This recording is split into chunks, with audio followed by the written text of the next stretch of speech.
Everybody, and welcome to this video which covers improving eyewitness identification. This is part of the cognitive psychology topic for Stage 1 psychology. Let's get started. So in my previous video, I talked about the issues or the factors that may affect eyewitness identification. So in this video, it's going to be showing what's been done and what's been proposed to be done to improve the overall process. So eyewitness testimonies are often considered to be very persuasive. However, the question of their accuracy or validity has led to many convictions being overturned, particularly where DNA evidence has been later provided. So investigations into the issue began in the 1990s when DNA technology was first emerging, with the findings now giving standard guidelines for police lineups and photo spread procedures. So the first way to improve eyewitness identification that was introduced as a result of the Ronald Cotton case was using double-blind procedures. So using a double-blind procedure means that both the witness and the administrator don't know who the suspect is.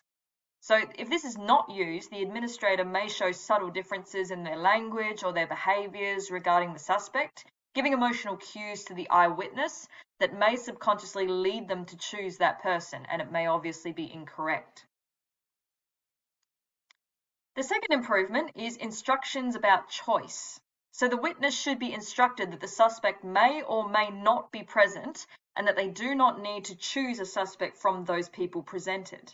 So this acts to reduce the amount of incorrect identifications, as the eyewitness might feel compelled to make a choice and may not be confident in that choice. The third improvement is the composition of the lineup. So this needs to be made up of filler people who match the description given by the witness so that the suspect does not stand out compared to the rest. So if the suspect is the only person in the lineup or photo book reflecting the described traits, the eyewitness will be influenced to choose them, whether they're the suspect or not. Number 4 is confidence statements. So the eyewitness needs to be asked to give their level of confidence at the time that they are making their choice.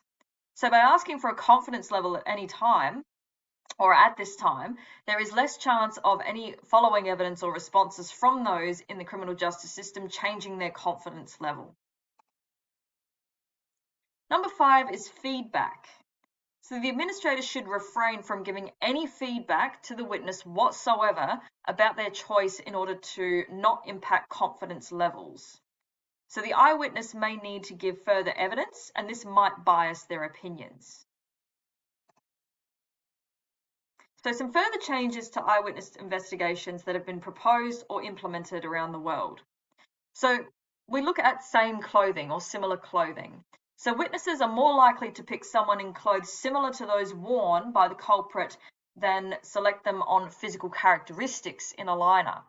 Therefore, they should all be wearing the same clothing and not similar to those that were described at the scene of the crime.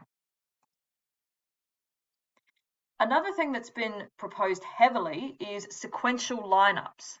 So Coulter and Penrod advocate sequential lineups. So this means showing them one after the other rather than all in a line at the same time. So the accuracy of identification increases when suspects are seen one by one, and identification is made either a yes or no after each person is presented.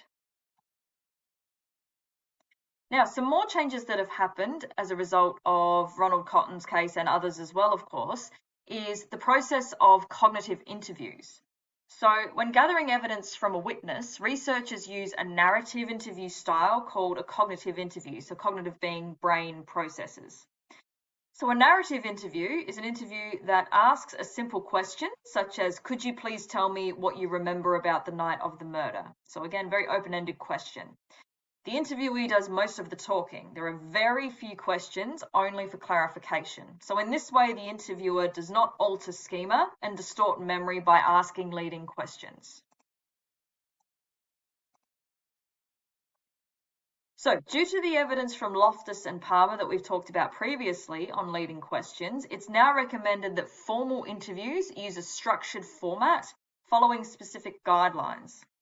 So other researchers conducted an experiment comparing the use of a cognitive interview to responses from a normal police interview and found significant increase in correctly recalled facts in the cognitive interview group.